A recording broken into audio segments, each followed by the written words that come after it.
So we have started the structural organization in animals. So tissues की definition हमने आपको बताई थी. उसके बाद हमने देखा था कि यार how many types of tissues are there. So we have seen epidermal, connective, muscular and nervous tissues. So ये सारे tissues हैं जो हमारी body को completely बनाते हैं और ये बनाने के लिए different function perform करते हैं. So for example, epidermal tissue system have their kind of a function. Connective जो पूरी बॉडी को कनेक्ट करके रखते हैं, एक मटेरियल को दूसरी जगह पे पहुंचाते हैं, फूड को ऑर्गन्स तक पहुंचाते हैं, एनर्जी को मसल्स तक पहुंचाते हैं, एवरीथिंग, है ना. So this is your connective tissues. We have, I think, done. We have bone cartilage was the last topic we did. Blood and lymph is remaining. We'll be doing that. And tendons, ligament भी हमने देख लिए थे example. Then we'll be starting with the muscular tissue today. We'll be starting with the skeletal, smooth and cardiac muscles. तीनों में difference क्या होता है, क्या-क्या चीजें होती है, तीनों के structures में क्या-क्या difference है, ठीक है, कि इसको skeletal क्यों बोल रहे हैं, इसको smooth क्यों बोल रहे हैं, इसको cardiac क्यों बोल रहे हैं. Okay, then we have the final and the last thing which is called as the nervous tissues. Nervous tissues आपकी पूरी body में जैसे ही आपके blood circulatory system है पूरी body को connect करके रखता है तो blood वहाँ तक पहुँचाने के लिए. Similarly we have nervous system. Nervous system क्या करता है भाई, ये जितने भी electrical signals होते हैं, जैसे किसी stimuli ने आपको touch किया, maybe पिंच किया किसी ने, या फिर कोई आपको हीट गर्म चीज लगी, तो डायरेक्टली आप हाथ जो हटा लेते हो, that everything is because of your nervous tissues. ठीक है, कुछ आपको करना है, कोई भी एक्शन लेना है, तो everything is because of your nervous tissue. ठीक है, नर्वस सिस्टम इसे हम बोलते हैं. तो nervous system in detail will be doing in the next unit which we will be doing. Okay,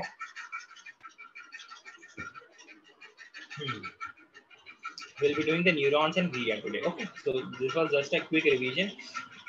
So I hope ये सारी चीज़ें आप लोग रिवाइज कर रहे हो, बिकॉज एंड में बहुत कॉम्प्लिकेटेड हो जाएगा. बिकॉज मैंने जो शीट बनाई है, I have I think 10 pages, यानी 10 into 2, front end back is 20 pages. Around 20 pages की आपके पास ये है शीट है. सो आपको उतना याद रखना पड़ेगा.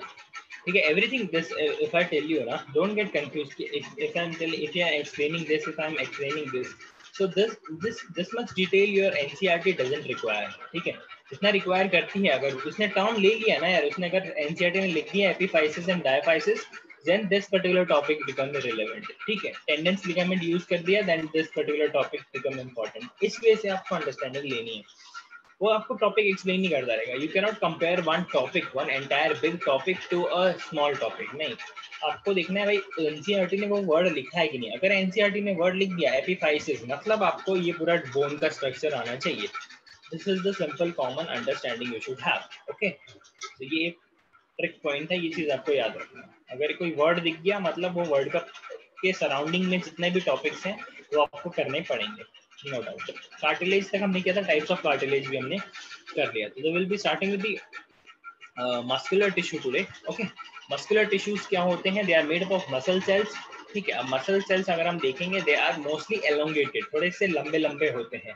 अगर आप डायग्राम देखोगे आपके एनसीईआरटी में, से लंबे लंबे होते हैं मसल्स, बिकॉज दे आर उन सेल्स को हम बोलते हैं muscle fibres because they are very strong. ठीक है, फाइबर जैसे दिखते हैं, वो लंबे लंबे होते हैं, because they are not exactly round colour के सेल, राउंड सेल्स नहीं होते हैं वो, दे आर एलोंगेटेड सेल्स, लंबे सेल्स होते हैं.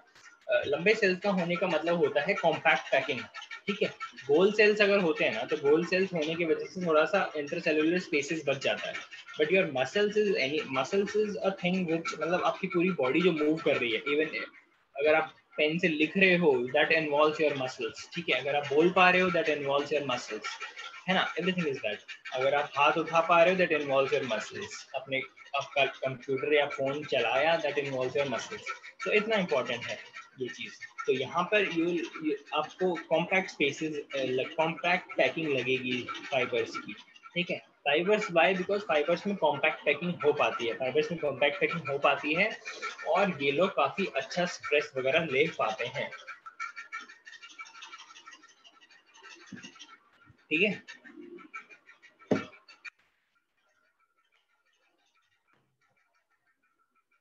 okay. So we have 3 types of muscles: skeletal muscle, visceral muscle and cardiac muscle. ठीक है, skeletal, visceral and cardiac. Okay, एक एक को डिटेल में देखेंगे क्या क्या होता है इनके अंदर.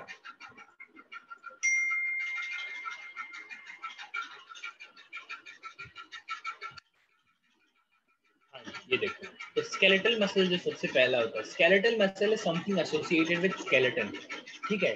वो मसल जो हमारे स्केलेटन के साथ इन्वॉल्व है, हमारे स्केलेटन के साथ उनका इन्वॉल्वमेंट कैसा है कि वो हमारे स्केलेटन के साथ जुड़े हुए हैं इन एनी मैनर, और वो हमारी बॉडी की मूवमेंट में हेल्प करते हैं। तो वो सारे जो भी हो जाएंगे, वो सारे जितने भी हो जाएंगे, वो हमारे हो जाएंगे स्केलेटल मसल्स।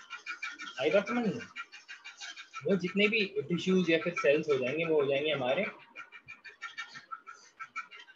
स्केलेटल मसल्स, ठीक है। मतलब जो भी सेल्स आप देख रहे हो, जो भी मसल्स आप देख रहे हो जो मूवमेंट करवा रही है बॉडी में, जो भी मूवमेंट आपकी बॉडी में हो रही है, वो सारी आपकी हो रही है स्केलेटल मसल्स के थ्रू, ठीक है। वो सारी आपकी हो रही है स्केलेटल मसल्स के थ्रू, जो आपके आर्म्स में होती है, बाइसेप्स, ट्राइसेप्स आप जिन्हें बोलते हो, है ना। लेग में काफ्स होते हैं एंड एवरीथिंग, एवरी मसल जो आपको किसी ना किसी तरीके की मूवमेंट में हेल्प करती है, that becomes your skeletal muscles, ठीक है। That is very important. Skeletal muscles का एक फीचर है कि स्केलेटल मसल्स का अगर आप माइक्रोस्कोप में देखो उनको, तो वो स्ट्राइटेड होते हैं, स्ट्राइटेड एंड स्ट्राइप्ड। आपने जेब्रा देखा होगा, जेब्रा स्ट्राइप्ड होता है, स्ट्राइप्स देखें, ऐसे स्ट्राइप्स बने होते हैं उसके ऊपर, लाइनें बनी होती हैं उनके ऊपर। तो ये सेल्स को भी अगर आप देखते हो डिटेल में ना, तो यू विल फाइंड सच लाइनें। आप देखो ये वाला डायग्राम देखो, this is just to show an example. देखो ऐसे लाइनें हैं, क्योंकि ये डायग्राम थोड़ा छोटा हो गया, इसके अंदर भी देखोगे ना आप, छोटे छोटे ऐसे लाइनें हैं, तो लाइंस दिखेंगी, है ना। You will see the dark and the light patches, आपको ऐसे पैच पता चलेगा उसको, अगर आप उसको माइक्रोस्कोप में देखोगे। You have a good photo in your NCERT, आप जरा उसे चेकआउट कर लेना, ठीक है। तो इनके जो मसल्स होते हैं थोड़े होते हैं स्ट्रेटेड, स्ट्रेटेड यानी इसके अंदर स्ट्राइप्स होती है, उसके अंदर कुछ ना कुछ जैसे लाइनें बनी होती है। क्या काम होता है उनका, क्यों होती है, वो वी विल सी, ठीक है। उसके बाद एक फंक्शन आ जाता है वॉलेंट्री। अब वॉलेंट्री का मतलब क्या होता है भाई? वॉलेंट्री का मतलब है it is under your control, ठीक है। It is under your control, मतलब आप चाहोगे तो आप हाथ उठाओगे, आप नहीं चाहोगे तो हाथ नहीं उठाओगे, ठीक है। बट ऐसा नहीं है कार्डियक मसल आप हार्ट को बोल दो यार, हार्ट यार बहुत हो गया, अब मुझे नहीं जीना इस लाइफ में, तू बंद हो जा। That is not possible, that is not possible. तो हार्ट अपने आप ऐसे बंद नहीं होएगा, अंडर सर्टन सर्कमस्टांसेस हो जाएगा, मतलब कार्डियक अरेस्ट, हार्ट अटैक उस केस में। बट आप खुद से नहीं बोल सकते, आप खुद से उसे नहीं बोल सकते भाई हार्ट बंद हो जाए मुझे मरना है, दिस इज नॉट पॉसिबल, है ना। तो वो हो जाता है इनवॉलेंट्री, मतलब you cannot control it, you cannot control it. Body itself, body अपने आप को लाइव रखने के लिए उस प्रोसेस को कंटिन्यू रखेगी। तो आपके जो मसल सेल्स होते हैं, बिकॉज अगर आप ही चाहोगे तो ही वो मूवमेंट हो पाएगा, आप नहीं चाहोगे तो वो मूवमेंट नहीं होगा, ठीक है। It is this simple, it is this simple, okay. Your skeletal muscles की बात चल रही है। अगर आप स्केलेटल मसल्स को देखोगे, उसका डायग्राम को अगर आप डिटेल में थोड़ा सा देखोगे, थोड़ा really sorry for the bad diagram, because जल्दी जल्दी में बने हैं ये। हाँ जी, ये देखो, इसका जो आप डायग्राम देखोगे ना, ये इसमें होते हैं मल्टी न्यूक्लिएट, ये ऐसा बनाया है, देखो एक ये सेल है, फिर ये जो बीच में आप देख रहे हो वो ये सेल है, फिर यहाँ पे एक और सेल है, ये वाला जो सेल है ये वाला सेल है। इस सेल से हम देखेंगे, इस सेल से हम नोट करेंगे। सबसे पहले जो इंपॉर्टेंट चीजें हैं इसमें देखने की, ये जो सेल होता है स्केलेटल मसल्स, ये होते हैं मल्टी न्यूक्लिएटेड, ठीक है। इन सेल्स को जब आप ऑब्जर्व करते हो होते हैं मल्टी न्यूक्लिएट, यानी इसके अंदर न्यूक्लियस बहुत ज्यादा होते हैं। मल्टी न्यूक्लिएट, सिंगल न्यूक्लियस नहीं होता, बहुत ज्यादा इनके अंदर न्यूक्लियस होते हैं, ठीक है। This is just N observation कि इनके अंदर न्यूक्लियस हमें ज्यादा मिलते हैं, मतलब not a single nucleus but multi nucleus, ठीक है। फिर उसके एक और चीज हम ऑब्जर्व करते हैं कि उनके अंदर लाइट एंड डार्क बैंड होते हैं, लाइट एंड डार्क बैंड। तो वो क्या होता है, देखो जहाँ पे ऐसे पैचेस बन जाते हैं, ऐसे लाइंस बन जाते हैं, तो जैसे जैसे एक के नीचे एक के नीचे से डार्क बैंड हो गया, इसके बाद थोड़ी सी स्पेस रहती है, फिर से एक और डार्क बैंड हो जाता है। जब आप इसको ऊपर से ऑब्जर्व करते हो तो आपको दिखता है लाइट एंड डार्क कलर के पैचेस हैं, लाइट एंड डार्क कलर के पैचेस हैं। अब ये पैचेस क्यों आते हैं ये आपको जानना चाहिए।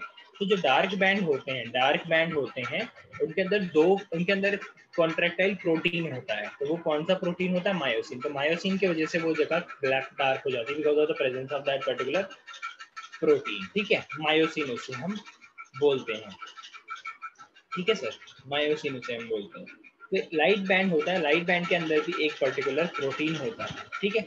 लाइट बैंड होता है, उसके अंदर भी एक पर्टिकुलर प्रोटीन होता है। I will have to check the protein, ठीक है, बिकॉज वो प्रोटीन इसमें लिखा नहीं हुआ है, जहाँ तक मुझे याद है it is something related myosin जैसा ही कुछ नाम है उसका। Just give me 1 minute if I can check in my notes because इसमें दिख नहीं रहा है, शायद मैंने अलग पेज पर लिखा होगा।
यस, तो जो लाइट बैंड है, I hope you all are there, जो लाइट बैंड है उसमें एक्टिन होता है, आप लिख सकते हो प्लीज इसको यहाँ पे लिख लेना नाइट आपको, उसमें एक्टिन होता है, because I was confused with this thing. ठीक है, तो डार्क बैंड जो होता है उसके अंदर जो कॉन्ट्रैक्टाइल प्रोटीन होता है, अब आपको ये जानना चाहिए कॉन्ट्रैक्टाइल प्रोटीन क्या होता है। अब कॉन्ट्रैक्टाइल प्रोटीन की वजह से ही जो जो सिग्नल्स वहां पर पहुंचते हैं, जो सिग्नल्स, नर्व सिग्नल्स वहां पर पहुंचते हैं कि भाई तुझे कॉन्ट्रैक्ट होना है, तो ये प्रोटीन उस सिग्नल्स को लेते हैं, ये प्रोटीन उस सिग्नल्स को लेते हैं, and then this particular signals, ये जो प्रोटीन्स होते हैं ये मसल्स को बोलते हैं भाई मेरे को ऊपर से सिग्नल आया कि तुझे कॉन्ट्रैक्ट होना है, तुझे कॉन्ट्रैक्ट होना है, तो ये प्रोटीन्स मसल्स को बोलेंगे कि भाई तुझे कॉन्ट्रैक्ट होना है। ठीक है, ये प्रोटीन्स हेल्प करते हैं बिकॉज जो नर्व से, नर्वस सिस्टम से जो सिग्नल आता है, ये प्रोटीन उसको लेके डार्क बैंड, उसको लेके मसल्स को बोलता है कि भाई तेरे को कॉन्ट्रैक्ट होना पड़ेगा, अभी तेरे को कॉन्ट्रैक्ट होना पड़ेगा, रिलैक्स होना पड़ेगा, दोनों चीज। ठीक है, तो इन्हें कॉन्ट्रैक्टाइल प्रोटीन बोलते हैं। तो एक जो डार्क बैंड में जो प्रोटीन होता है वो होता है मायोसिन, जो लाइट बैंड में प्रोटीन होता है उसे बोलते हैं एक्टिन। ठीक है, ये चीज याद रखना। ठीक है, इनके जो सेल्स होते हैं, जो सेल्स होते हैं, इनकी जो मेम्ब्रेन है ना, मेम्ब्रेन को एक स्पेशल नाम दिया गया है जिसको बोलते हैं सार्कोलेमा। ठीक है, जो भी मसल सेल्स होते हैं, मसल सेल्स की जो मेम्ब्रेन होती है, मसल सेल्स की जो मेम्ब्रेन होती है उनको एक स्पेसिफिक नाम दिया गया है जिनका नाम है सार्कोलेमा। ठीक है,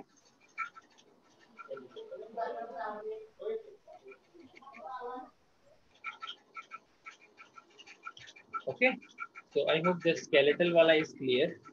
एक और चीज इंपॉर्टेंट है, कभी कभी क्वेश्चन आ जाते हैं, that is your sarcomere. Sarcomere is your contractile unit of a muscle. अब देखो, मतलब अगर एक यूनिट की बात करेंगे, एक यूनिट क्या है कॉन्ट्रैक्टाइल मसल की, है ना, एक यूनिट क्या है कॉन्ट्रैक्टाइल मसल की, तो उसको बोलते क्या है, सार्कोमियर बोलते हैं। सार्कोमियर मतलब बहुत सारे सार्कोमियर से ही मसल्स कॉन्ट्रैक्ट हो पाता है, बहुत सारे सार्कोमियर पे। तो these are nothing but your contractile unit, यानी एक यूनिट की अगर हम बात करें, एक पहले तो आपको ये पैचेस पता होने चाहिए, पैचेस मैं आपको बता देता हूँ। तो जो जो डार्क बैंड होता है ना, जो डार्क बैंड होता है उसको ए बैंड भी बोलते हैं। जो डार्क बैंड होता है ना, जैसे लिखा हुआ, जो डार्क बैंड होता है उसे ए बैंड बोलते हैं, और जो लाइट बैंड होता है उसे आई बैंड बोलते हैं, देखो आई बैंड लिखा हुआ है। ठीक है, लाइट एंड डार्क बैंड इन्हें हम बोलते हैं। तो एक कॉन्ट्रैक्टाइल यूनिट किसको हम बोलेंगे, ऐसी बहुत सारी यूनिट्स है, ऐसी बहुत सारी यूनिट है, आई ए करते करते ऐसे बहुत सारी यूनिट है, बट एक यूनिट को हम बोलते हैं sarcolemma, sarcomere, sorry sarcomere. Sarcomere is a contractile unit of a muscle. अब सार्कोमियर मतलब कितना रीजन होता है, कितने पोर्शन को हम बोलोगे, एक तो उसको बोलेंगे A band complete, one full A band और हाफ आई बैंड, समझ रहे हो। वो एक कॉन्ट्रेक्टाइल यूनिट बन जाएगी आपकी। मतलब एक पूरा रीजन ए का और आधा रीजन आई का, that becomes your one contractile unit. ऐसे ही बहुत सारी कॉन्ट्रेक्टाइल यूनिट कंबाइंड होके पूरा मसल बनाती है, ठीक है, पूरा मसल्स बनाती है। समझ में आ गया होगा ये चीज। सार्कोमियर डेफिनेशन आती है इसमें, नॉर्मल कुछ नहीं है, आपको बस ये लिख देना है कि it's contractile unit of a muscle, single one marker आएगा, उससे ज्यादा कुछ नहीं है, ठीक है। जैसे स्केलेटल मसल पढ़ा था वैसे ही इसको भी पढ़ेंगे, डायग्राम वगैरह देखेंगे इसमें कैसा है। तो विसरल मसल। अब इसमें क्या होगा, visceral is something related to your visceral, इसे हम बोलते हैं कि this something is present in a cavity.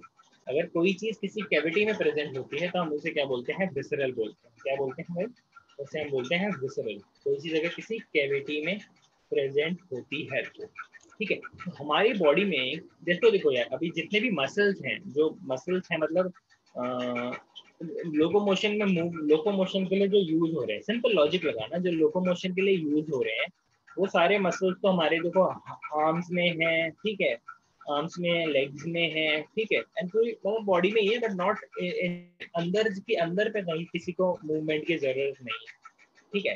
तो जो विसरल मसल जिसको बोलते हैं, found in the lining of visceral organ. अब आप बोलोगे कि what is visceral organ. Visceral organ is nothing but आपके वो ऑर्गन जो कैविटी के अंदर प्रेजेंट है, मतलब कैविटी के अंदर इन द सेंस आपकी body itself is a cavity for them. जितने ऑर्गन्स आपको दिखते हैं ना, स्टमक हो गया, हार्ट हो गया, है ना, लंग्स हो गए, किडनी हो गए, everything is called as a visceral organ, ठीक है, because they are present in the cavity.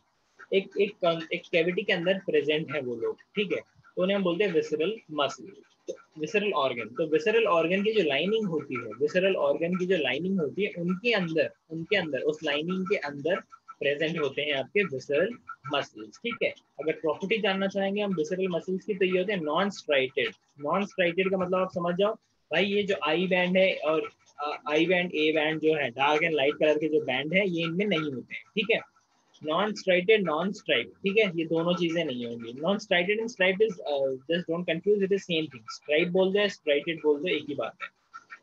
Jin Jin muscles में ये नहीं होता ना, स्ट्राइप्स नहीं होती है, उनको हम बोल देते हैं स्मूथ, बिकॉज उनका अपीयरेंस बहुत ही स्मूथ हो जाता है। उनका अपीयरेंस जो है ना, उनका जो अपीयरेंस है वो बहुत ही स्मूथ हो जाता है, तो उन्हें हम बोल देते हैं क्या, उन्हें हम बोल देते हैं स्मूथ मसल्स, ठीक है जी, उन्हें हम बोल देते हैं स्मूथ मसल्स। तो you have striated muscles and you have smooth muscles. अब लिखा है यहाँ पर involuntary. What do you mean by involuntary, कि you can not control that, ठीक है। आप नहीं बोल सकते कि लंग्स थोड़ा सा साइड में खिसक यार, है ना, आप ऐसे नहीं बोल सकते। और हार्ट को नहीं बोल सकते, हार्ट थोड़ी सी जगह दे यार, थोड़ा सा साइड में हो जाए थोड़ा, नहीं बोल सकते। वो अपने आप उसको जो करना है वो बीट करना है, उसे पता है कि भाई वो बीट करना है, वो कंटिन्यूसली बीट करता ही रहेगा भाई, तो कंटिन्यूसली बीट करता रहेगा, ठीक है। तो इसको इसीलिए बोलते हैं इनवॉलेंटरी। अब अगर आप इसको देखा होगा, इसके शेप्स अगर आप देखो ना, विद स्पिंडल शेप है, हाँ, टेपरिंग एंड्स होते हैं, सेंटर से मोटा होता है, ठीक है, स्पिंडल शेप होता है, यूनि न्यूक्लिएटेड होता है। यूनि न्यूक्लिएटेड यानी एक ही इसके अंदर न्यूक्लियस होता है, कॉम्पैक्ट पैकिंग होती है, बहुत कॉम्पैक्ट पैकिंग होती है, ठीक है। This is nothing but your visceral muscles. फिर एक और इंपॉर्टेंट मसल्स आ जाता है, इट इज वेरी सिंपल दो, this is your cardiac muscle. Cardiac muscle, तो हार्ट की जो वॉल होती है, हार्ट की जो वॉल होती है, हार्ट की वॉल पे जो मसल्स होते हैं वो होते हैं आपके कार्डियक मसल्स। हार्ट की वॉल पे जो मसल्स होते हैं वो होते हैं आपके कार्डियक मसल्स। तो कार्डियक मसल्स की अगर प्रॉपर्टी जानना चाहो तो वो होते हैं स्ट्राइटेड एंड स्ट्राइप, मतलब उसके अंदर स्ट्राइट एंड स्ट्राइप्स मिलेंगे। अगर आप ध्यान से गिव मी 1 मिनट।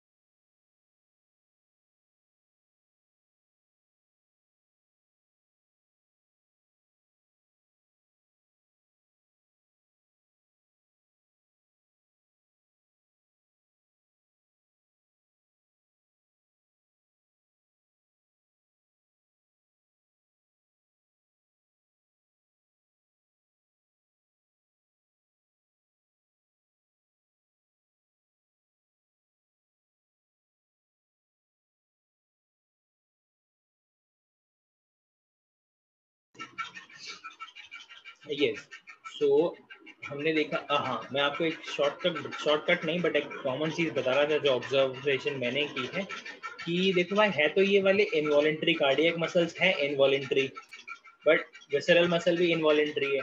बट इसमें डिफरेंस क्या है कि ये इनवॉलेंट्री होने के बावजूद इनके अंदर ये प्रेजेंट है, I band, dark and light colour के बैंड होंगे इनके अंदर भी, ठीक है, डार्क एंड लाइट कलर के बैंड होंगे, ठीक है, जिगजैग लाइंस इन्हें इस केस में हम बोलते हैं, ठीक है। तो मुझे कार्डियक मसल्स भी होंगे, वो इन दोनों का कॉम्बिनेशन आप बोल सकते हो, इन दोनों का कॉम्बिनेशन आप बोल सकते हो, skeletal muscles and visceral muscles, ठीक है। कैसे कि भाई ये लोग भी ये भी लोग भी सिंगल न्यूक्लिएटेड होते हैं, यानी यूनिन्यूक्लिएटेड होंगे, ये भी यूनिन्यूक्लिएटेड होंगे, और यूनिन्यूक्लिएटेड कौन है इसमें से, ये है, ठीक है। बट ये अगर यूनिन्यूक्लिएटेड है तो इसके अंदर स्ट्राइप्स नहीं है। तो मतलब जो कार्डियक मसल्स है, it is a combination of both, कि इस, ठीक है, इसके स्केलेटल मसल से उसने स्ट्राइप्स लिए, स्केलेटल मसल से उसने स्ट्राइप्स लिए, और विसरल मसल से उसने सिंगल न्यूक्लियस लिया है। तो ऐसा ही आपको ये स्ट्रक्चर वगैरह मिलता है, और ये हाईली ब्रांच्ड होता है। अगर आप इसे ध्यान से देखोगे ना, कार्डियक मसल्स जो होते हैं हाईली ब्रांच्ड होते हैं, ठीक है। फिर देखो, जो लाइट एंड डार्क बैंड तो एक अलग चीज हो गई, ठीक है, वो तो हमने यहाँ पर देखा था, वो सेम बैंड्स यहाँ पर भी होंगे, वो सेम बैंड्स यहाँ पर भी होंगे। उसके अलावा देयर इज जो मैंने रेड कलर में बनाया, देयर इज जिगजैग कलर की लाइंस होती हैं, जिगजैग कलर की लाइन होती है, जिनको हम बोलते हैं इंटरकैलेटेड डिस्क, ठीक है। क्या बोलते हैं? इंटरकैलेटेड डिस्क, इंटरकैलेटेड डिस्क इनके बीच में होती है, व्हाइट एंड डार्क कलर के बैंड में इंटरकैलेटेड डिस्क। तो इनका क्या है कि भाई बस ये जो आसपास के जो सेल्स हैं, आजू बाजू के जो सेल्स हैं, आजू बाजू के जो सेल्स हैं ना, उनको कनेक्ट करके रखते हैं, उनको कनेक्ट करके रखते हैं, ठीक है। उन दोनों के बीच में जो कम्युनिकेशन है, वो कम्युनिकेशन इंप्रूव करवाता है। वो लोग क्या करते हैं?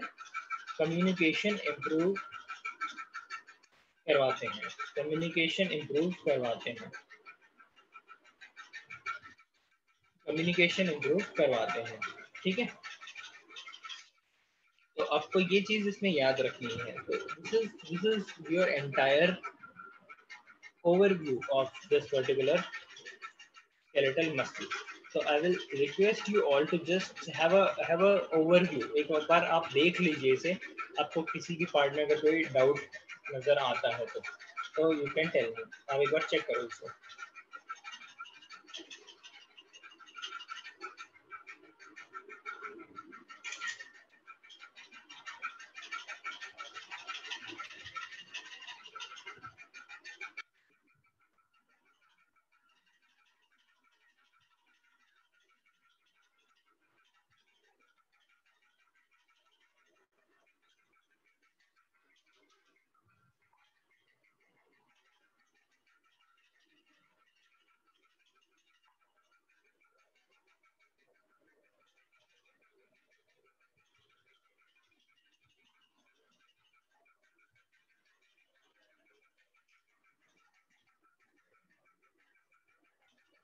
स्केलेटल मसल्स का शेप एज इन शेप कोई है, नॉर्मल सेल जैसी होते हैं, रेक्टेंगुलर, कोई स्पेसिफिक शेप नहीं है। बट हाँ, एलोंगेटेड जरूर होंगे, वो लेंथ में थोड़े लंबे होंगे। नॉर्मल सेल जो होते हैं उससे थोड़े लंबे होते हैं वो, बिकॉज मसल्स इनको सेल्स नहीं बोलते, हम फाइबर्स बोलते हैं, फाइबर के फॉर्म में होते हैं, that's why they are little elongated, they don't have a specific shape, but they are unbranched, branch नहीं होते हैं, एक लेयर में होते हैं।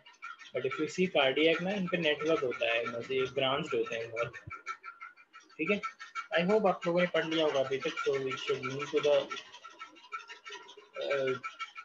Next topic which is your vascular connective tissue. अब this is just an overview, ये चीजें हैं, और डिटेल में हम आपके सर्कुलेटरी सिस्टम एंड वो सब जो करेंगे हम उनमें करने ही वाले हैं एनी हाउ, जो ठीक है। बट स्टिल हम मेजर पोर्शन जो उसका है, जो भी डिटेल्स होती हैं, एक दो वर्ड, ताकि आप लोग इन वर्ड से थोड़े फेमिलियर हो जाओ, तो मैंने यहाँ पर भी वो चीज़ दे दी है, ठीक है। अब ये क्या, ब्लड है, पूरी बॉडी को कनेक्ट करके रखता है, ऑक्सीजनेटेड ब्लड हो गया, वेस्ट हो गया, पूरी बॉडी को एक जगह से लेके दूसरे जगह ले जाएगा, ठीक है, वेस्ट इकट्ठा करेगा, ठीक है, एंड ऑक्सीजनेटेड ब्लड हर एक ऑर्गन को देके आएगा, and everything is done by your vascular connective tissue, ठीक है। उसमें हमारे दो आ जाते हैं, one is blood and one is lymph. So I have seen students of third year BSc, उनको भी ये चीज नहीं पता होती कि भाई what is the difference between blood and lymph, ठीक है। अब मुझे बताओ, आप लोगों की टीचर ने कर दिया है, करवा दिया है ना? जिन जिन की टीचर्स ने करवा दिया है, did your teacher tell you the difference between the blood and lymph? Tell me, did your teacher tell you the difference between blood and lymph? Do you have the clear understanding about what is blood and what is lymph and how they are different? Tell me. I want answers from everyone. I hope जिन जिन का हो चुका है, and I hope कि almost सब बच्चों का हो गया होगा। नहीं आता, you can say कि यार उन्होंने नहीं पढ़ाया या फिर उन्होंने कुछ नहीं बताया, उन्होंने जैसा बताया वो हमें समझ में नहीं आया, आधा अधूरा बताया is answer of Jaideep. I request everyone, lymph is colorless and pale color. Yes, that I know. That I know. That your teacher also know कि lymph का color क्या है. मैं तो composition तक बताऊंगा, तुम्हें तो सिर्फ color बताया है, ठीक है? But what is the basic difference? Detail में नहीं बताया. Okay, okay. That's what I'm telling you कि ये ऐसा concept है lymph वाला. It is very simple. It is very simple to explain as well. RCB नहीं होते lymph में. See, RBC, हाँ अभी आईपीएल का फैन, आईपीएल की फैन हो गया खत्म और हार चुकी है आपके आरसीबी, ठीक है। आरबीसी नहीं होते, यस कोई भी नहीं होता उसके अंदर, सिर्फ डब्ल्यूबीसीज होते हैं, लिम्फोसाइट्स बोलते हैं उन्हें भी, प्लेटलेट्स भी नहीं होते हैं उनमें, तो ना आरबीसी होती है ना प्लेटलेट्स होती है ना प्लाज्मा होता है, प्लाज्मा ही होता है मतलब। आई विल एक्सप्लेन यू क्या होता है plasma, but I just wanted to defense mechanism is lymph, but the defense what does WBCs does then? वो नाचते हैं क्या WBC? Same. We will see the functions as well. Lymph transports waste. Yes, this is one of their function, you can say. Toxic material remove करते हैं. This is one of their function. Good. Toxic substance release remove करते हैं body से. चलो, we will see. Don't worry. I will explain you from the detail कि भाई lymph बनता कैसे है. अभी वो भी चीज़ आपको बताऊंगा. उससे पहले ही अपना जो नॉर्मल जो हम बचपन से पढ़ते आ रहे हैं कि भाई ब्लड को डिवाइड किया हुआ दो पार्ट्स में, one is your plasma and one is corpuscles, ठीक है। प्लाज्मा 55% है और कॉर्पस्कल्स 45% है, ठीक है। 55 and 45 is 55 and 45 if you are bad at Hindi की counting, okay. Your plasma is 55% and your corpuscles is 45%. Plasma अब देखो जो बात चल रही है, आपको पता होगा जो कोविड-19 के केस में प्लाज्मा लोगों को बदल रहे हैं, प्लाज्मा लोगों को बदल रहे हैं, है ना, समझे? आपने वो चीज ऑब्जर्व करी होगी कि वो ब्लड ट्रांसफ्यूज नहीं कर रहे हैं, ब्लड एक दूसरे से नहीं डाल रहे हैं, बट प्लाज्मा डाल रहे हैं। It has a specific region, it has a specific reason because of the property of that particular plasma, and जो एंटीबॉडी है वो प्लाज्मा से ही आप निकाल सकते हो, वो आपके WBCs या RBCs नहीं प्रोड्यूस कर रही है, बट वो आपके प्लाज्मा प्रोड्यूस कर रही है वो एंटीबॉडीज, ठीक है। That is little deviation from the topic, so वहाँ नहीं जाना चाहिए हमें। सो देखो प्लाज्मा 55% होता है, यानी जो लिक्विड पार्ट होता है वो 55% होता है, उसके अंदर बहुत सारी चीजें आरबीसी डब्ल्यूबीसी प्लेटलेट्स वगैरह से फ्लोट कर रही होती हैं। अगर सिर्फ प्लाज्मा की देखने जाए तो प्लाज्मा में 90 से 92% तो सिर्फ पानी है ना भाई, बिकॉज ऑफ ब्लड अगर हार्ड होगा तो बहुत मुश्किल है उसको पूरी बॉडी में ट्रांसपोर्ट करना, है ना, तो बहुत मुश्किल होगा उसको पूरी बॉडी में ट्रांसपोर्ट करना, इसीलिए भाई 90 to 92% उसमें होता है भाई पानी। उसमें क्या होता है भाई? पानी होता है। अब ये मत समझना कि पूरे ब्लड में 90 to 92% पानी होता है, नहीं भाई, 55% का 90%, समझ में आया? मतलब 50 प्लाज्मा का जो 55% है उसका 90% पानी ही होता है। 1 से 2% इनऑर्गेनिक सॉल्ट होते हैं जिसके अंदर different types of ions and urea वगैरह इंक्लूड हो जाता है। 1 से 2% आपके ऑर्गेनिक सब्सटेंस हो जाते हैं जिसमें आपकी शुगर आ जाती है ग्लूकोज के फॉर्म में, किसी के भी फॉर्म में। एंड 6 to 8% आपके होते हैं बहुत ही ज्यादा इंपॉर्टेंट प्रोटीन्स, ओके, बहुत ही ज्यादा इंपॉर्टेंट प्रोटीन्स, ठीक है।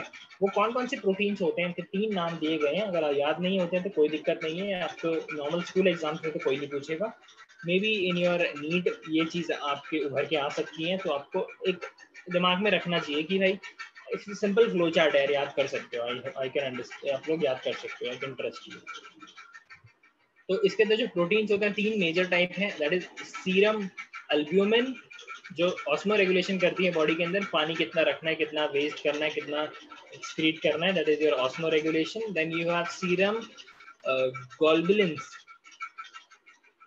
ठीक है, यू हैव सीरम ग्लोबुलिन्स, इनको इम्यूनोग्लोबुलिन्स बोलते हैं। इम्यूनोग्लोबुलिन्स मतलब भाई ये वर्ड सेट एंटीबॉडीज की तरह, यानी ये आपकी इम्यूनिटी पावर जो बढ़ाने की बात होती है, वो आपकी इम्यूनिटी पावर कौन बढ़ाता है, ये बढ़ाते हैं, ठीक है, सीरम ग्लोबुलिन्स।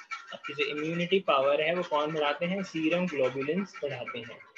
कि इम्यूनिटी पावर कौन बढ़ाते हैं, सीरम ग्लोबुलिन्स, सीरम ग्लोबुलिन्स बढ़ाते हैं, okay. Then you have the clotting protein which is called as fibrinogen and prothromycin, नाम ही इतने अजीब अजीब है।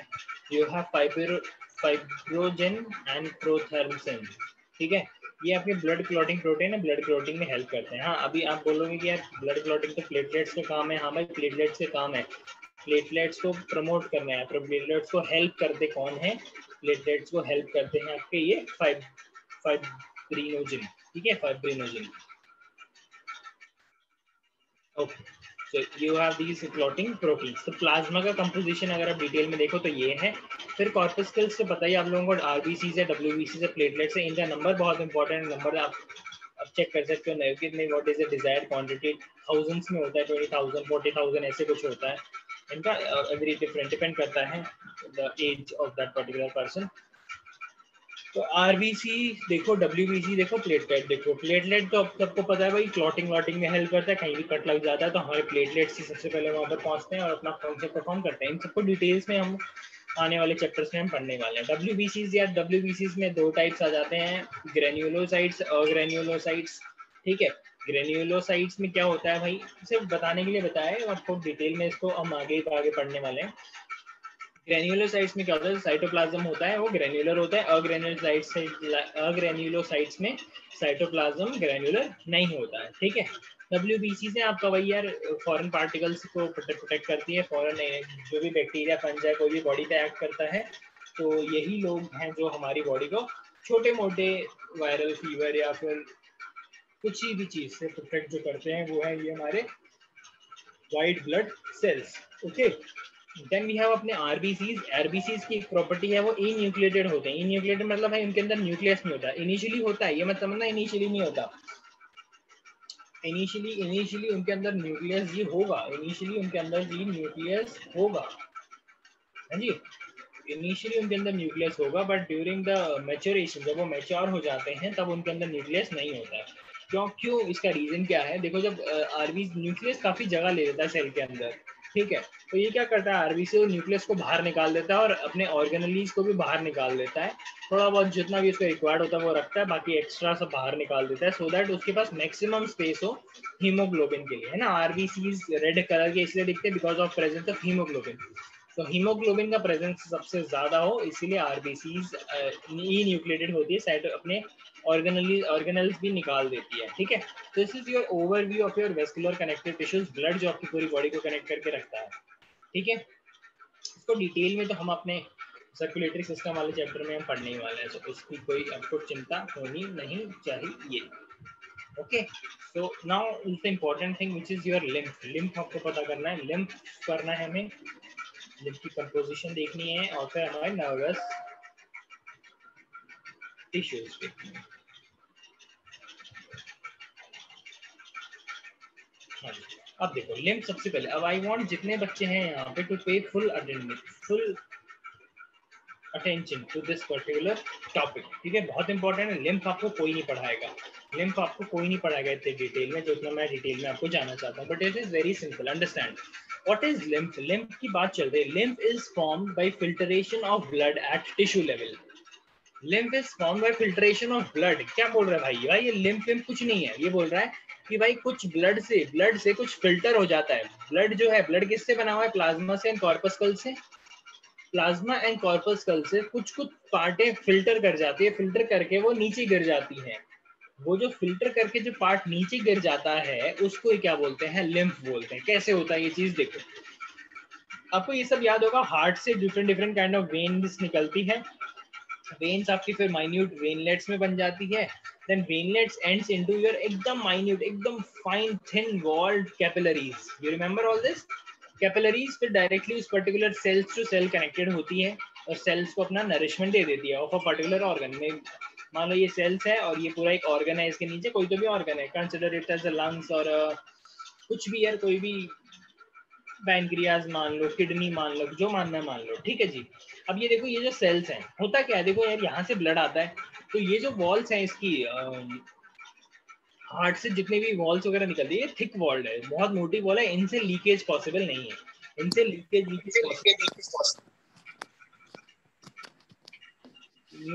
म्यूट करो भैया अपने आप को।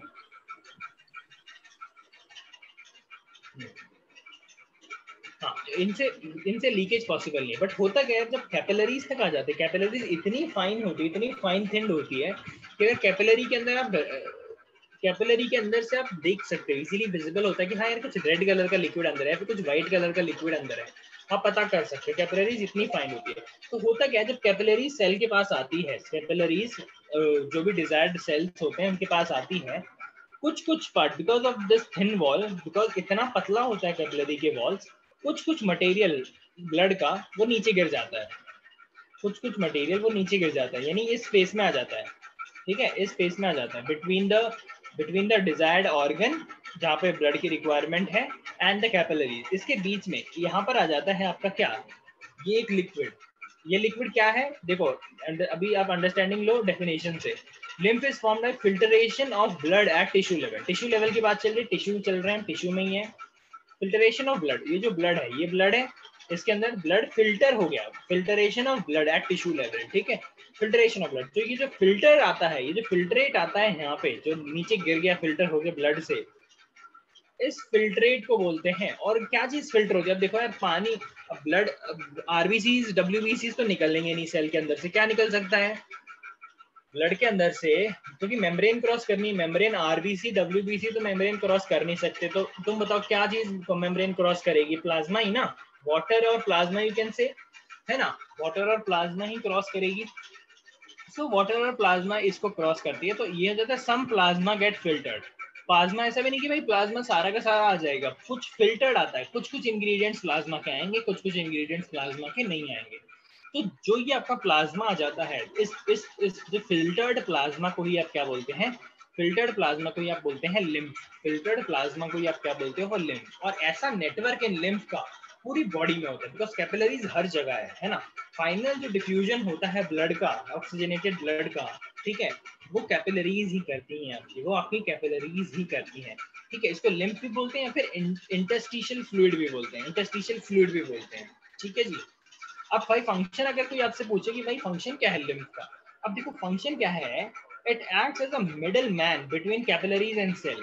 मिडल मैन की तौर पे एक्ट करता है कि भाई उससे, जब ये लिम्फ है, यहाँ पे ये लिम्फ है, क्या हेल्प करेगा कि यार यहाँ से जो ऑक्सीजनेटेड ब्लड आया है वो इस सेल को लेने में हेल्प करेगा, और सेल से जो वेस्ट मटेरियल है वो कैपिलरीज में वापस डाल देगा। सिंपल लॉजिक है ना, ऑक्सीजनेटेड ब्लड ले लेगा, कैपिलरीज में जो वेस्ट मटेरियल है, फिर जो भी उसे रिटर्न करना है वो उसमें लोड इन कर देगा। आई बात समझ में, ठीक है।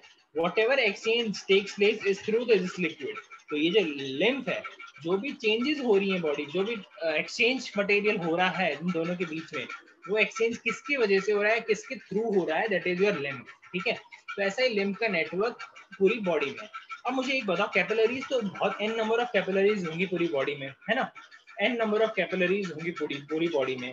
अगर अगर ब्लड में से अगर कंटिन्यूसली प्लाज्मा फिल्टर आउट हो रहा है, तो क्या ब्लड का वॉल्यूम कम होगा या नहीं होगा, दैट इज माय क्वेश्चन। अगर कंटिन्यूसली ब्लड में से प्लाज्मा निकलता जा रहा है, निकलता जा रहा है, निकलता जा रहा है, तो क्या ब्लड का वॉल्यूम कम होगा बाय डिफॉल्ट?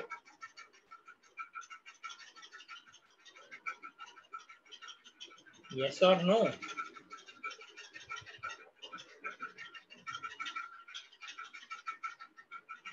Why no?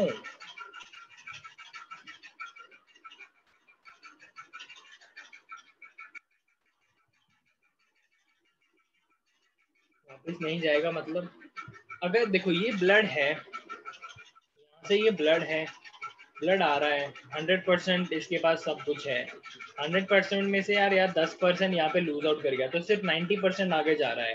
मान लो आगे एक और कैपिलरी है, वो 90% में से 10 और निकल जाएगा, फिर वो 80 हो जाएगा, फिर 10 और निकल जाएगा, फिर वो 70 हो जाएगा। तो ऐसे तो वॉल्यूम ब्लड का कम नहीं हो रहा, वॉल्यूम ब्लड का कम होते जा रहा है ना, वॉल्यूम ब्लड का कंटिन्यूसली कम होता रहेगा। ऐसे ये थाउजेंड्स ऑफ कैपिलरीज है बॉडी में, थाउजेंड्स भी नहीं है, लाखों में होंगी। तो वो जो वॉल्यूम आप देख रहे हो ब्लड का, वॉल्यूम जो देख रहे हो कंटिन्यूसली गिरता जाएगा। तो होता क्या है, अब ये जो लिम्फ है यहाँ पे, ये लिम्फ को जैसे हमने ब्लड में से निकला था, ये अपने आप फिल्टर होके वैसे ही हमें इसको ब्लड में डाल देना है। तो जैसे ही कैपिलरीज डीऑक्सीजनेटेड ब्लड उसने ले लिया, जो भी वेस्ट ले लिया, फिर वो कैपिलरीज एकदम एक जगह कॉन्ट्रैक्ट करती है और फिर वेन्स में कन्वर्ट हो जाती है, वेन्यूल्स बोलते हैं उन्हें, वेन्यूल्स फिर प्रॉपर वेन्स में कन्वर्ट हो जाती है। तो क्या होता है, यहाँ से लिम्फ का भी लिम्फेटिक सिस्टम है, ये जितना भी लिक्विड है बॉडी में लिम्फ वाला फिल्ट्रेट है जो, ये भी पूरी बॉडी में कनेक्टेड है एक दूसरे से, बिकॉज थ्रू वेन्स होता क्या है क्योंकि यार ब्लड का वॉल्यूम कम ना हो, ब्लड का वॉल्यूम कम ना हो कंटिन्यूसली, बिकॉज इतने कंटिन्यूसली होगा तो इतनी जल्दी तो प्लाज्मा बॉडी बना भी नहीं पाएगी, इतनी जल्दी तो बॉडी ब्लड बना भी नहीं पाएगी जितने फास्ट हमारा प्लाज्मा कंटिन्यूसली डिग्रेड हो रहा है ना। आई कैन अंडरस्टैंड कि कई लोगों को कंफ्यूजन ये हुआ होगा कि भाई ठीक है थोड़ा बहुत प्लाज्मा निकल रहा है तो कंटिन्यूसली प्लाज्मा बन भी तो रहा होगा, ब्लड बन भी तो रहा होगा। नहीं, ऐसा नहीं होता, इतना स्पीड में ब्लड नहीं बनता, ब्लड बहुत ही धीरे धीरे बनता है। यस आई अंडरस्टैंड कि कंटिन्यूसली ब्लड बनता रहता है, I can get that, but continuously use भी तो हो रहा होता है, तो प्लाज्मा का कंसेंट्रेशन कंटिन्यूसली गिरता रहता है, इसलिए ये होना नहीं चाहिए, कंटिन्यूसली गिरना नहीं चाहिए। इसको रोकने के लिए क्या होता है, हमारे होता है लिम्फेटिक वेसल्स, ये इनको बोलते हैं लिम्फेटिक कैपिलरीज होती हैं। सबसे पहले कैपिलरीज जाके बन जा देती है लिम्फेटिक वेसल्स। तो ये जो ये जो ब्लड है, ब्लड बोलते हैं, लिम्फ ही बोलते हैं इसे, ये लिम्फ इस लिम्फेटिक कैपिलरीज से होते हुए, लिम्फेटिक वेसल से होते हुए वापस जो ओरिजिनल ब्लड था उस ब्लड के अंदर मिक्स कर दिया जाता है, उस ब्लड के अंदर ओरिजिनली मिक्स कर दिया जाता है, सो दैट वॉल्यूम ब्लड का कभी गिरे ना, ब्लड का वॉल्यूम कभी गिरे ना। ठीक है, ब्लड का जो वॉल्यूम है वो कभी गिरे ना। आई बात समझ में?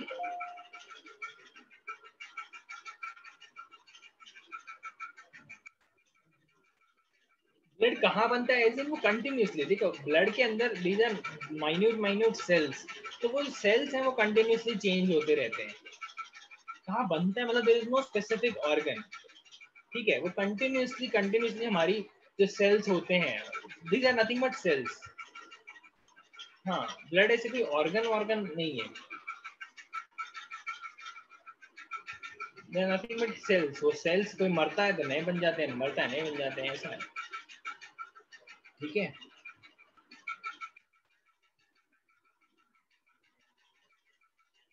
आई होप लिम्फ आपको क्लियर हो गया होगा। तो ऐसा ही पूरे लिम्फ का सिस्टम है, पूरा लिम्फेटिक बॉडी का सिस्टम है। ठीक है, फंक्शन भी हमने देख लिया इसका, मिडल मैन के तौर पे एक्ट करता है। ये मैंने लिखा हुआ है, वो जो मैंने अभी ऊपर एक्सप्लेन किया वही चीज यहाँ पर लिखी हुई है। अगर आप कंपोजिशन जानना चाहोगे लिम्फ का कंपोजिशन क्या है, लिम्फ का कंपोजिशन अगर आप ध्यान से देखोगे कि प्लाज्मा विदाउट प्रोटीन्स की, जो प्रोटीन देखा ना हमने कि ब्लड के प्लाज्मा में 3 टाइप के प्रोटीन थे, serum and clotting factor something, है ना। वो प्रोटीन्स नहीं फिल्टर हो पाएंगे, वो प्रोटीन्स ब्लड के अंदर ही रहेंगे, है ना। नो कॉर्पस्कल्स, जो आरबीसी डब्ल्यूबीसी प्लेटलेट्स हैं, ये लोग भी फिल्टर नहीं हो पाएंगी, तो सिर्फ थोड़ा सा जो लिक्विड है, पानी है, सिर्फ वो फिल्टर आउट हो पाएगा। ठीक है, बट होता क्या है इसके अंदर एक हो जाता है, इसको हम बोलते हैं, देखो ध्यान से अगर आप ये डायग्राम देखोगे ना, यहाँ पे एक चीज जो आपने नोटिस शायद स्किप कर दी, वो था ये वाला लिम्फ नोड्स। ये देखो ऐसे एक राउंड कलर का स्ट्रक्चर होगा, जो लिम्फेटिक वेसल्स होंगी ना, मतलब lymphatic veins and veinlets and capillaries होगी, उनके अंदर होता है लिम्फ नोड्स। लिम्फ नोड्स क्या करता है, लिम्फ नोड्स एक टाइप के सेल्स, मान लो एक टाइप के सेल सिक्रीट करता है, उनका नाम होता है लिम्फोसाइट्स। तो लिम्फ नोड्स क्या करता है, लिम्फ नोड्स इनके अंदर लिम्फोसाइट्स सिक्रीट कर देता है। तो वो जो ओरिजिनली जो ब्लड आया था, जो फिल्ट्रेट था, वो फिल्ट्रेट ब्लड में क्या लिम्फोसाइट्स ऐड कर देता है। ठीक है, लिम्फोसाइट्स ऐड कर देता है, ये लिम्फोसाइट्स उन्हें बोलते हैं। तो what are they are nothing but a type of white blood cells only, ठीक है। इसीलिए बोला जाता है कि लिम्फ भी बॉडी प्रोटेक्शन में हेल्प करता है, यानी फॉरेन पार्टिकल से लड़ने में हेल्प करता है, ठीक है। When lymph is returned to the blood circulation, the lymphocytes gets added. जब वो रिटर्न हो रहा होता है, देखो जब अब देखो यहाँ पे लिम्फ यूज हो चुका है, अब वो ब्लड रिटर्न हो रहा है, वापस जा रहा है वेन्स को मिलने, उस जर्नी के दौरान उसमें हम क्या ऐड कर देते हैं, लिम्फोसाइट्स ऐड हो जाते हैं। Lymphocytes is nothing but your white blood sales. तो ये लिम्फोसाइट्स ही पूरा नेटवर्क बॉडी के अंदर बना के रखते हैं, ठीक है। लिम्फेटिक वेसल्स अगर आप देखोगे दो टाइप की होती है, ठीक है।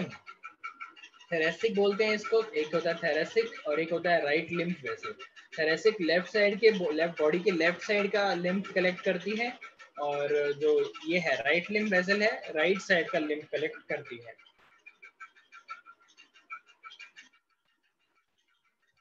VCT is your vascular connective tissue ray.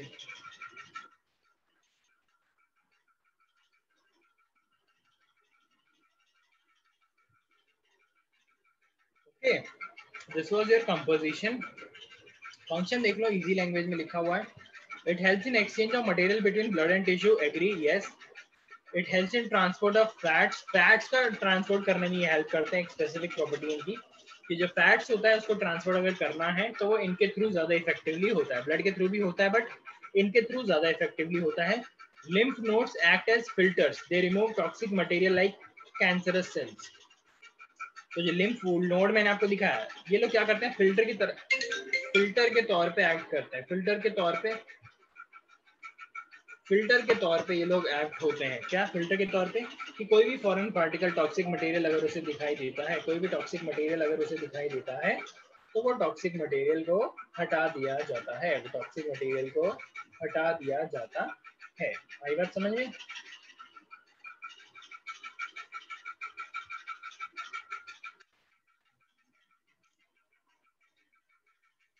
ये रहा फंक्शन था लिम्फ का।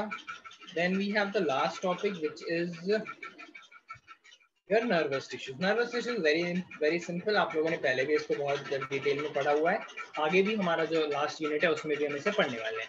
नर्वस टिश्यूज के बारे में हमें इतना पता है कि ये हाईली स्पेशलाइज्ड टिश्यू है, बहुत ही स्पेशलाइज्ड टिश्यू है, ठीक है, बहुत ही ज्यादा स्पेशल है, बिकॉज ये एक ऐसा काम करते हैं, बॉडी के मैसेजेस को एक जगह से दूसरी जगह पे ले जाते हैं, ठीक है। बॉडी का जो सिग्नल्स होते हैं, इलेक्ट्रिकल सिग्नल्स, इम्पल्सेस जो होती हैं, एक जगह से दूसरी जगह पे ये लोग पहुंचाते हैं। तो they are highly specialized tissue for conduction of what, for conduction of nerve impulse. Nerve impulse को ही कंडक्ट करते हैं, ठीक है, नर्व इम्पल्स को कंडक्ट करते हैं और एक जगह ट्रांसपोर्ट करते हैं, कंडक्शन, ठीक है। नर्व इम्पल्स सिग्नल्स को लेना कौन करता है, नर्वस टिश्यूज ही करते हैं। तो दो नर्वस टिश्यूज दो चीजों से बना हुआ है, one is neurons and one is glia cells. Glia cells कुछ नहीं है, बस न्यूरॉन्स को सपोर्ट करके रखते हैं। सपोर्ट एज इन कि ग्लिया सेल्स क्या करते हैं, नर्व टिश्यूज और जो हमारे ब्लड वेसल्स हैं, नर्वस टिश्यूज एंड हमारे ब्लड वेसल्स है, इन दोनों को कनेक्शन में रखते हैं, बिकॉज ये दोनों कंटिन्यूसली पूरी बॉडी में एंड टू एंड ये बॉडी में ऐसे बिछे हुए हैं लाइक अ नेटवर्क। ये वाला डायग्राम आपने देखा होगा, इसको न्यूरॉन बोलते हैं। न्यूरॉन इज नथिंग बट एक स्ट्रक्चर होता है जिसमें एक साइड पे एक सेल होगा जिसको, और फिर उसके टेपरिंग, उसके एंड्स होते हैं जहाँ से वो सिग्नल रिसीव करता है, that is your dendrites, message collector, इसे हम बोलते हैं मैसेज कलेक्टर। स्टिमुलाई, कहीं भी स्टिमुलाई होती है, अगर आपको किसी ने टच किया तो वहाँ पे डेंड्राइट्स होंगे, वो मैसेज कलेक्ट करेंगे, कि वो मैसेज कलेक्ट करेंगे भाई यहाँ पे गर्मी है, हाथ हटा, तो आपका तुरंत फिर एक रिफ्लेक्स एक्शन होगा कि आप वहाँ से हाथ हटा लोगे। तो जो मैसेज कलेक्टर होता है वो होता है आपके डेंड्राइट्स, ठीक है। इस पर्टिकुलर रीजन को बोलते हैं क्लेटॉन और इस पर्टिकुलर रीजन को बोलते हैं साइटोन बोलते हैं, साइटोन बोलते हैं, ठीक है, CATON। और इस पर्टिकुलर रीजन को बोलते हैं एक्सॉन, एक्सॉन, ठीक है। ये जो लंबा वाला होता है और फिर इसके एंड होते हैं एक्सॉन एंड बल्ब जिसे हम बोलते हैं, ठीक है, इसे एक्सॉन एंड पॉइंट हम बोलते हैं, ठीक है। फिर आप देखोगे अगर इसके अंदर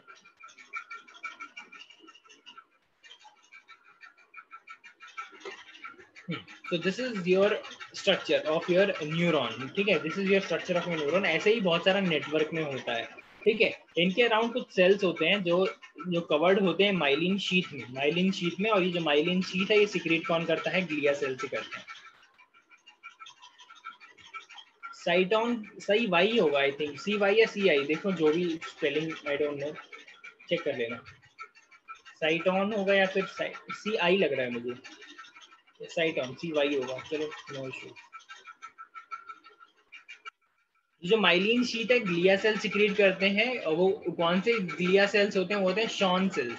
उनका नाम दिया गया है शॉन सेल्स। जो इसके अराउंड जो सेल्स होते हैं, उन सेल्स के अराउंड एक लेयर सिक्रीट कर देता है जिसको बोलते हैं myelin. Myelin is a protein, उसकी कवरिंग सिक्रीट कर देता है, उसको हम बोलते हैं। और कौन सिक्रीट करता है? ग्लिया सेल्स करते हैं। और कौन से ग्लिया सेल्स? उनका नाम है शॉन सेल्स। ठीक है, शॉन सेल्स। इसमें अगर आप देखोगे ना, ये दो टाइप के होते हैं, दोनों का मिक्सचर होता है, उसको थर्ड टाइप बना देते हैं, दैट इज योर, उनको क्या बोलते हैं, मल्टी नर्वस सिस्टम, ऐसा कुछ नाम है उनका, जिनमें दोनों पार्टों में देखो, एक होता है सेंसरी न्यूरॉन। इसमें क्या होगा, सेंस, और कोई भी ऑर्गन है हमारा, जो सेंस ऑर्गन है, यहाँ से मैसेज कलेक्ट होगा और वो सेंट्रल नर्वस सिस्टम पे जाएगा। This is your sensory neuron. अगर इसके उल्टा हुआ, वो इसको बोलेंगे मोटर न्यूरॉन। मोटर न्यूरॉन जो सिग्नल लेके जाएगा, जो सेंट्रल नर्वस सिस्टम से ऑर्गन को सिग्नल देगा कि भाई तू ये प्रोड्यूस कर, या फिर तू ये प्रोड्यूस कर, तू ये कर, वो कर, तो ये हो जाता है मोटर न्यूरॉन। मोटर न्यूरॉन का काम है सीएनएस से सिग्नल्स लेके ऑर्गन तक पहुंचाए। एंड सेंसरी न्यूरॉन का काम है कुछ भी स्टिमुलाई अगर हुआ, कुछ भी चीज वो सेंस करता है, वो सिग्नल्स वो अपना सेंट्रल नर्वस सिस्टम तक पहुंचा दे। तो ये दो टाइप के होते हैं, और अगर ये दोनों पैरेलली चल रहे होते हैं तो उन्हें मिक्स्ड टाइप कुछ होता है, mixed type of nervous system, neurons उन्हें बोलते हैं। ये दोनों साइड बाय साइड चलते हैं। ठीक है, तो न्यूरॉन्स तो हमने पहले भी बहुत बार पढ़ा है, तो न्यूरॉन्स तो आप लोगों को आता होगा। जो न्यू है that is your glia cell. जो न्यू है that is your glia cells. ठीक है, अब ग्लिया सेल्स तीन टाइप के होते हैं, one is your microglia, one is your astroglia, and one is your oligodendroglia. Oligodendroglia. तो माइक्रोग्लिया क्या करते हैं? फेगोसाइटिक होते हैं। फेगोसाइटिक होना मतलब दूसरे, या फिर दूसरे बोलो, या फिर फॉरेन पार्टिकल्स को ये एनगल्फ कर ले। फेगोसाइटिक, फेगोसाइटिक याद, आपको वर्ड याद होगा, हमने बहुत बार पढ़ लिया है अभी। माइक्रोग्लिया होते हैं फेगोसाइटिक, दूसरे फॉरेन पार्टिकल्स को एनगल्फ कर लेते हैं ये। फिर भी है एस्ट्रोग्लिया। एस्ट्रोग्लिया स्टार शेप्ड होता है, जैसे मैंने फंक्शन बताया था ग्लिया का। ग्लिया का फंक्शन क्या होता है? ब्लड वेसल्स को एंड न्यूरॉन्स को दोनों को पकड़ के रखता है वो।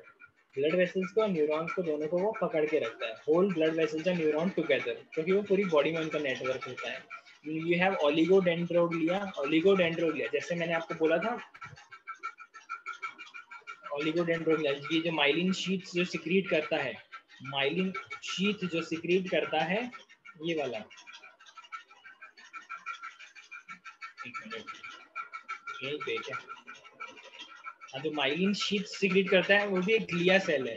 तो उस ग्लिया सेल का जो कौन सा ग्लिया सेल, कौन सा टाइप ऑफ ग्लिया सेल है, दैट इज योर ओलिगोग्लिया। ठीक है, ओलिगोडेंड्रोग्लिया। ठीक है, तो ग्लिया के बारे में इतना इंफॉर्मेशन बहुत है। माइक्रोग्लिया, एस्ट्रोग्लिया एंड ओलिगो, ये भी it is more on a higher side, आपको इतनी रिक्वायरमेंट नहीं होती है, बट फिर भी हम लोग कर रहे हैं तो हम कर लेते हैं।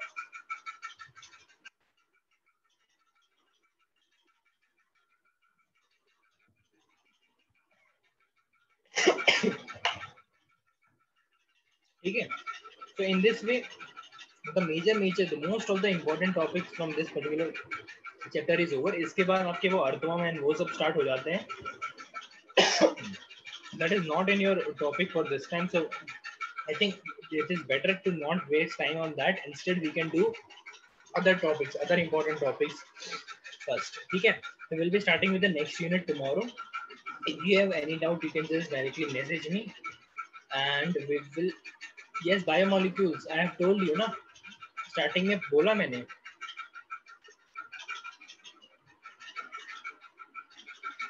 ठीक है, thank you so much for joining, have a nice day, good bye.